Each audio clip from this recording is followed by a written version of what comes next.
On est à la 3e semaine du mois d'août 2025.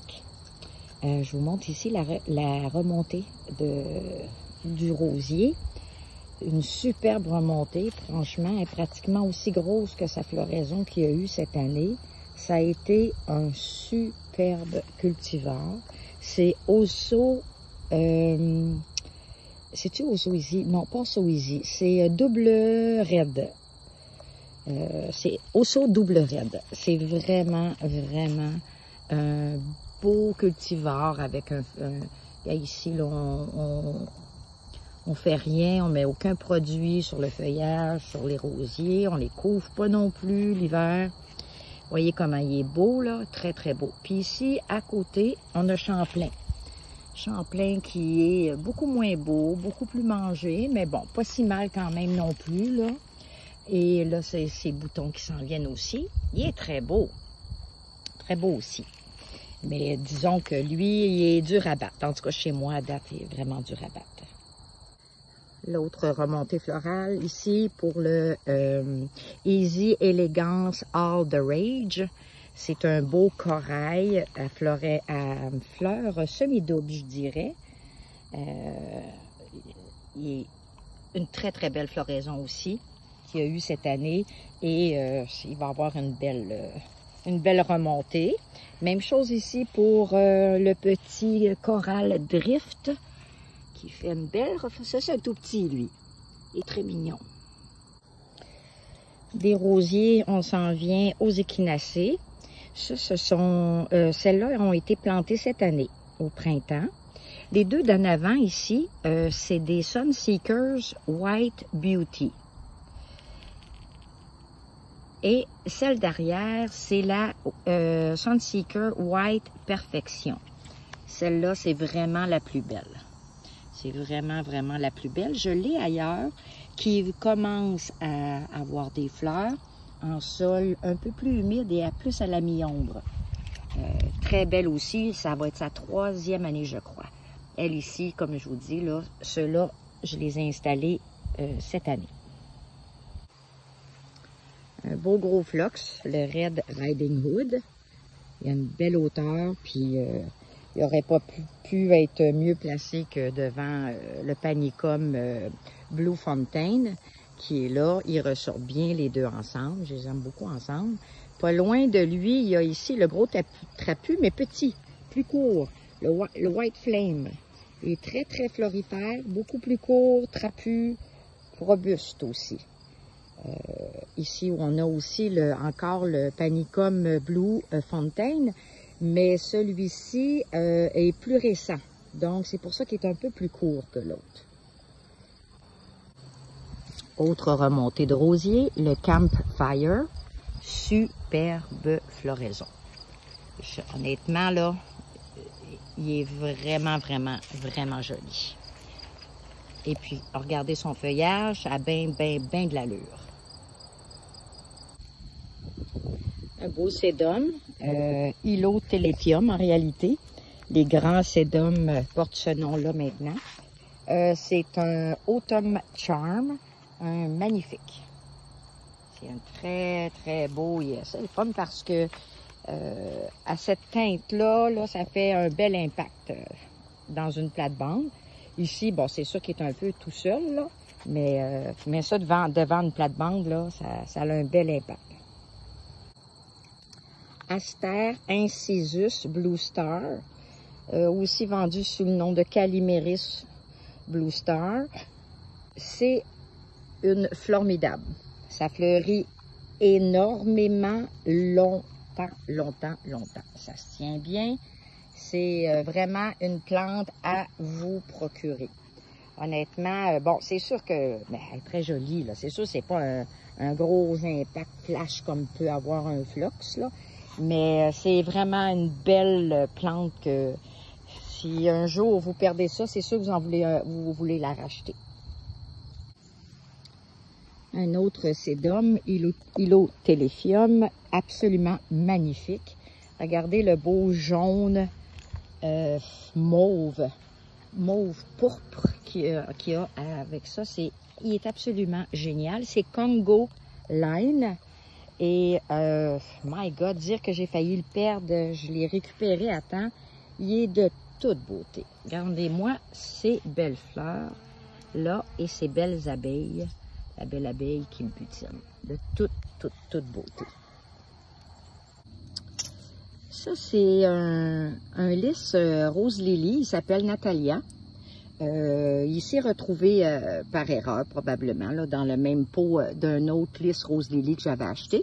Fait que je les ai séparés, je les ai plantés. C'est sa première floraison, grosse floraison, ben grosse. Sa première très bonne floraison. Le X, qui est très tardif, comme parce que là, il fait juste ouvrir, mais c'est pas ça l'affaire. C'est que lui, il est beau, lui, il est superbe, là, on peut voir la belle fleur. Ici, la fleur à côté, pas très belle, plus petite, quasiment, elle a comme, ben, pas pourri, mais elle a comme mal ouverte et elle a comme brûlé, mais en réalité, elle n'a pas brûlé. C'est juste qu'elle a comme plus pourri, puis il y a l'autre qui est en arrière qui rouvre pas. Donc, je pense que c'est pas une variété fameuse. Et si je suis allée faire des recherches sur ce cultivar-là, je pense que la compagnie qui les produit, je pense qu'elle produit même plus. Elle a produit une grosse gamme là, dans les roses lily, mais celui-là, il a fallu que je le trouve là, dans les méandres de leur site. Voilà, fait que c'est cute, mais mettez-le pas tout de suite sur votre liste. Le Buddleia, Grand Cascade, qui est absolument magnifique. Avec, une fois que ses fleurs rouvrent, là, wow, là c'est un beau flash, tout un beau flash de mauve foncé, un petit peu fluo presque. Il est vraiment joli. Il est beau, il va bien. Par contre, effectivement, pas de papillon. Mais tu sais, je comprends pas, là. Mais, tiens, on n'a pas un papillon, mais on a un scarabée pas du rosier, j'allais dire un scarabée japonais. Bon, j'ai pas eu le temps de l'attraper.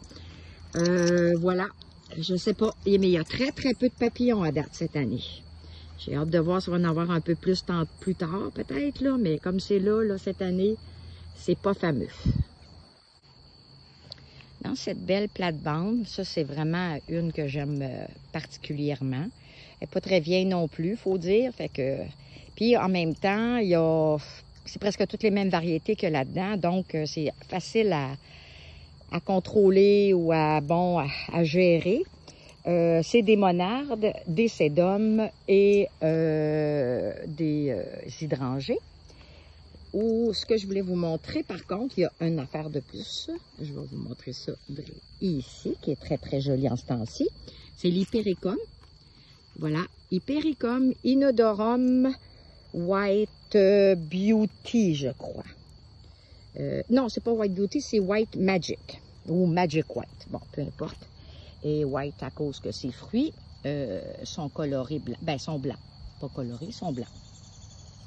C'est très mignon. Ça fait des fleurs jaunes avant, là.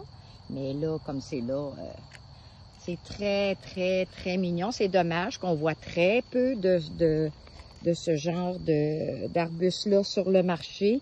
Parce que, surtout ceux qui ont des petits fruits rouges, là, ou des oranges et tout ça, ça fait super flash dans une plate-bande. Puis, malheureusement, on en voit peu. Hylotélépium ou sédum. Mojave Joel Saphir. Absolument génial. Regardez-moi cette couleur. Oh mon Dieu. Et il est rempli. Oui, 1, 2, 3, 4. Il y a plein d'abeilles. Il y a des belles abeilles dessus qui le butinent. C'est magnifique. À côté, ici, c'est Back in Black. Très joli aussi. Les deux, ce sont des beaux atouts dans une plate-bande. Et pour mon amie Véronique, qui aura des fleurs roses, regarde, je pense que ça, là, c'est loin d'être rose, là. Ça, c'est, à mon avis, là, ça, c'est Bourgogne, hein. Puis, la petite fleur est rouge, là, à ce que je peux voir. J'avais jamais remarqué vraiment quelle était sa floraison, mais je pense que on peut considérer que c'est pas rose. Le rosier White Out, très beau cette année. C'est sa plus belle année. Il a jamais, ça fait longtemps que j'ai ça. Il n'a jamais été fameux. Et puis bon, comme il prenait pas de place, je le laissais là et je suis contente finalement. Il fait bien cette année, vraiment là. Il est bien, bien cute. Ici à côté, je pense à mon ami, mon Dieu, comment ça s'appelle? En tout cas, on m'a demandé l'autre jour, on fait quoi? Pourquoi que les sédums et l'otéléphium rouvrent en deux? Ben, je pense que c'est parce qu'ils sont dus pour être divisés. Je pense qu'ils ont besoin d'être régénérés. Ou c'est sûr qu'il y en a qui, plus qu'ils sont hauts, plus que c'est facile pour eux d'ouvrir de même, là, dépendant des saisons. Mais voilà, tu vois, lui, il a ouvert, puis j'en ai-tu un autre ici? Lui, non, lui, il n'a pas ouvert cette année, mais je pense qu'il avait déjà ouvert. Ça, c'est Marina. Lui, c'est Marina. À côté, c'est Postman Pride. Lui, ben, il est tellement haut qu'il s'écartille, là. Il s'écarte. Je pense pas qu'écartille, ça soit un mot. Voilà. Puis, si on regarde à côté ici, on en a deux autres. Lui, tu vois, il a tendance à un peu tomber. Lui, il est plus compact. Plus solide, plus compact. Ça, c'est Frosted Fire, celui-là. Je l'adore. Lui, il est super beau, ça. Ouais, fait que c'est ça. Je pense que, d'après moi, c'est parce qu'il serait dû pour être régénéré, être divisé. La petite sanguisorbe Little Angel, au petit feuillage panaché, très courte. Regarde, on est à côté de l'asphalte, là. Alors, avec ces beaux petits épis Bourgogne, ils commencent à être passés un peu, les épis. Ça fait quand même longtemps qu'elle est en fleurs. Belle petite plante facile. Mais tu mettais ça dans une plante de rocaille, là, une plante plate-bande alpine, là. Celle-là, elle va rester. Une belle gentiane, la gentiane Bella Alpina. Très, très facile de culture. Elle s'écrase un peu, malheureusement, là, mais elle va très, très bien. Et, parce que vous voyez, là, normalement, là, elle devrait être l'autre côté. Mais bon, c'est pas grave. J'aurais pu l'attacher. Et puis, j'en ai un autre. Ah oui, l'autre est rose ici. Mais elle fleurit très, très tard. Ça, c'est Bella. Attendez, c'est la Little Pinky. La gentiane Little Pinky. Elle est rose, mais c'est ça. Comme je vous dis, elle a fleuri tellement tard, là, un peu trop tard d'ailleurs. Mais au moins, celle-ci, ça c'est une belle affaire. Très, très belle. Regardez-moi le bleu de ça, là, c'est quelque chose. La belle gentiane, une autre gentiane, la Paradoxa, aussi, très facile. Elle ressemble tellement à l'autre, je trouve. Mais bon, moi, en tout cas, celle-là est tachée sur Paradoxa. C'est super. Hein? Regardez-moi ça. Ici aussi, on a une autre gentiane. Celle-là, c'est l'Asclépiadea, la gentiane rosea. Elle, c'est très rare. Un bourdon qui est dedans, elle. Avec rhododendron, avec asparagus tenuifolius. Ici en arrière, c'est mon Miscanthus Rigoletto qui est là, qui ressemble énormément à Dixieland. D'après moi, là, sont pareils, mais bon. Voilà.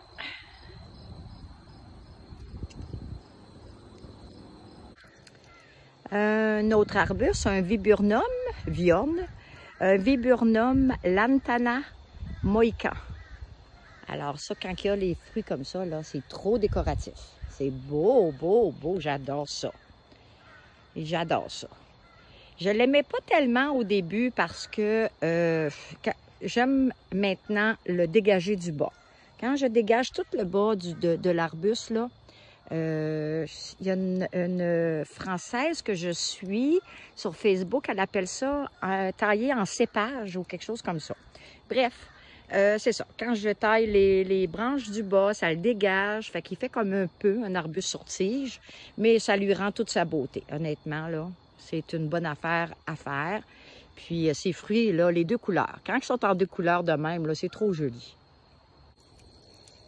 La belle vivace de l'année que je cultive depuis très, très longtemps, puis que je vends depuis très, très longtemps. Comment que c'est merveilleux.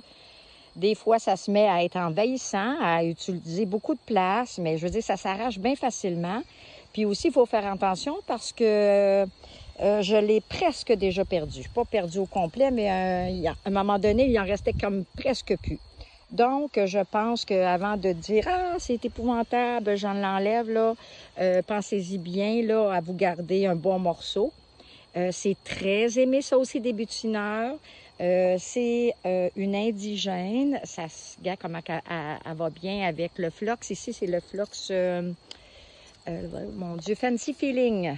Ça, c'est un flox spécial qui a des boutons qui rouvrent, des boutons qui rouvrent pas. C'est fait comme ça, c'est sa variété. Toutes les Feelings, la série Feelings font ça.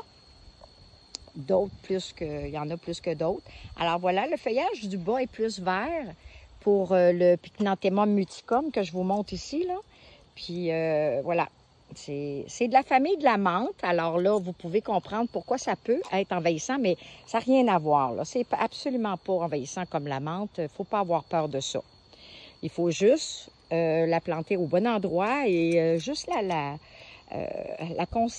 contenir un peu, là, puis au printemps, regarder ce qui pousse, puis s'il y en a trop, ben on l'enlève, c'est tout. Comme j'ai beaucoup de phlox chez moi, ben des phlox paniculata, ben c'est ça que on voit beaucoup ici en ce temps-ci. J'en ai tellement, puis ça prend beaucoup de la place focale, les phlox. Voici Red Flame, le Miscanthus Kleinfontaine, le Lys Lilium Rose Lily Noah. Le beau, ici en arrière, on a Peppermint Twist, si je me souviens bien, avec Candy Floss comme flox. Ici, c'est le ligulaire. Mon Dieu, qu'il y a de la maringouin aujourd'hui. Oh là là! Bon, ligulaire King Kong. Ici, on a le flox Orchid Yellow. Ensuite, on continue. Celui-là, j'ai enfin trouvé son nom. Il s'appelle Luxe. C'est ça, le flox paniculaire. Luxe Violette. Voyons, il va falloir que je me rappelle son nom. Luxe quelque chose. Luc, comme le nom Luc. Mais bon, il va falloir que je retrouve son nom. Ça, c'est Glamour Girl, le fameux Glamour Girl. Ici, à côté, c'est Delilah. Très, très beau flox, qui ressemble un peu au flox Nikki. Mais ouais, ça peut ressembler un peu au flox Nikki tellement que c'est flash. Ici, je l'avais enlevé, il est en train de repousser. Ben, coudonc, c'est le beau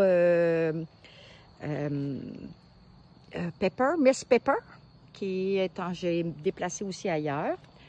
Ensuite, on va vous montrer. Il y a des Hydrangea paniculata, il y a le Leupatorium maculatum Gateway. Ça, c'est l'Hydrangea paniculata Little Lime Punch. Beaucoup plus haut que celui-là que j'ai mis plus au soleil, qui est beaucoup plus court, étonnamment. Probablement qu'elle cherche le soleil, peut-être. Ici, on a le Flox Laura avec le Flox Blue Flame et le Wedgella Ghost. Ici, on a pas mal d'hydrangées qui sont ensemble. Ça, c'est le Sun des fraises. Cette année, qui est tout écrasé. Il a fait des grandes tiges, pas fortes. Je sais pas. C'est la première fois qu'il fait ça. Dans le milieu, c'est ça qui c'est moins joli, là, mais bon. Ici, on a vanille et fraise. Tout de suite ici, c'est le Little Lime. Ensuite, on a le gros Aralia Sun King. Vous voyez, à l'arrière de l'Aralia Sun King, là, on a le pauvre hydrangée unique qui essaye de faire de son mieux, qui a été complètement la vue bouchée par la grosse aralie. Et on continue un peu plus loin ici, on a l'hydrangée Burgundy Lace. Burgundy Lace qui est très peu burgundy en réalité. Là, il est presque blanc toute la saison. L'année passée, vu que la saison a été hyper longue, il a fait un peu de Bourgogne, un peu de rouge sur les fleurs, mais à peine. Et puis ici, par là, à l'ombre, nous avons Limelight. Limelight qui a toujours été un de mes favoris. Un bon rough tough et adorable. Je pense que on approche la 20 ans qu'on cohabite ensemble.